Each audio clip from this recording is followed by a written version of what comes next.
Hello guys, mayam bu amuka hana taram na ukchari. Ngasi mayam gedamakta pujar iba wari asi asengba wari amani. Asigumba asengba thoki ba wari sing. Matung tabda su taba phangbina bagi damakta channel se subscribe tawbiramu amadi bell icon da su nambiramu. Adamna support tawbirakpaduna aikhoi da su wari thaganinga ma phawhalini. Adudi wari se amuk punna taminarase. Aisha thaudam haiba lamdo adudagini. Aisha mi khaiba din len basa yamna nungaiba. Haibadi isagi oina tungi khandaba haigadra adu oi nupane bu hairagadi hekta khaire megi thamoi kainiga khangbaja natib ngani bangangba adudagidi mi bu yamna thajahan ba haiba nungsiba saba yamna haira ado nupa amakaki wari oina haijarake masa sugnu dagini mangonda aina soiraba oigadoini hanabudi aingonda miss call laikiba number oiba magi number se kaidauge bu aina numidang ama tumba changbasida mingonda khainingakpani aduda aina kamaina tawsige kamaina khaisige khalaga mi ama hektada call tawragi khalli number khangdaba amada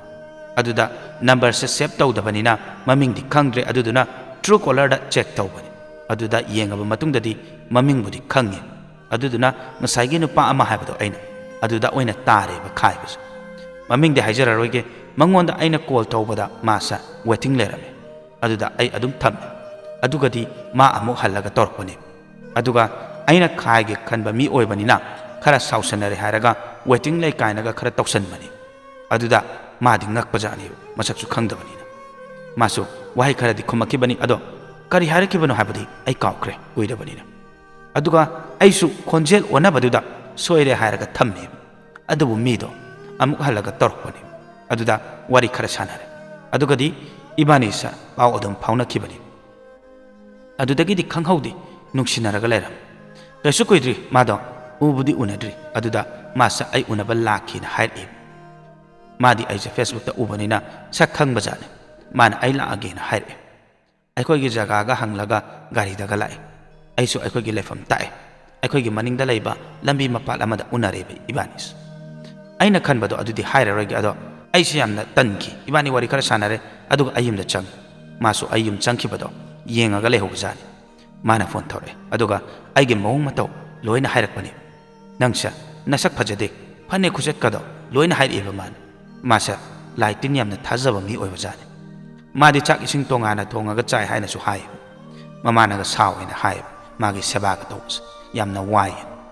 yamna nungaita wari sai mas aduda aidi phatte moisu kaina magi michang changaga hairiponi ko adumaina haibaduda madi wakhal yamna khalabajani ise nongma nongmagi aigi maramda mana khanba hele habasa aisu khangba ngame adubu aidi kaisu khankidi aigi haunabi tawraga adum warisa mana ngangba aisu adum khomi mana ga aingonda aigi mingse kawraga nang sun nungsire e maguna madi lei kaina hariponi ko aisa mi adum khangne habadi aisa mi amakakka wari sanabase hainadi amaso adum sani habadi khut yamba haigadra kamain haidu khangri waiting ga adum thengnaramgani mana aingonda khamban basu sum helak biduni aina thabak chatpasa madi phone ga thammoroidoini kadai chatoino na haidana haraga mafamda yaudri phawadum tawdoini ai bodum sena doini ko phone to pairaga aina ga thammedra adum torka doini ai ju sauningi mi ga wari sana famga khangdabini aduda aina aisha nangi oidoini kaina haijin doini ko adusu mana thajade thalambo oina thokani kaina hai ai phangwena yamna pakhachai mase aisu magi mataudo nungsibadi pawe adubu laigedi khande mana nang yamna tawsanaba mali tawsanaba yamna hai mi sumba hai ai thajadena hai jajat yamna hai aduda aina haibani ai noirom da laibadi pakna nungai roi aina noirom daga laiba taragadi othabanga khangdabida laidau male kaina hai aidi aina haina roi da ba haiba tare aduda sunatana mana hai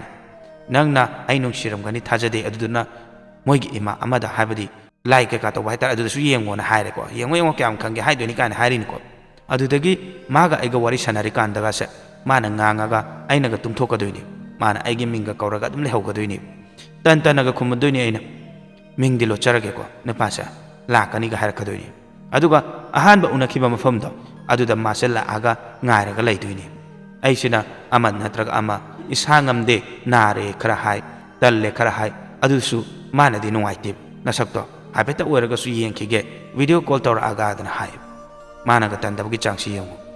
aikoi lerak daga thawra aga ꯅꯣꯏꯒꯤ ꯕꯕꯥꯅ ꯃꯥꯡꯒꯣꯟꯗ ꯂꯩꯍꯧꯏ ꯅꯪꯅ ꯐꯤ ꯁꯨꯍꯧꯏ ꯀꯥꯏꯅ ꯍꯥꯏꯔꯛꯀꯗꯣꯏꯅꯤ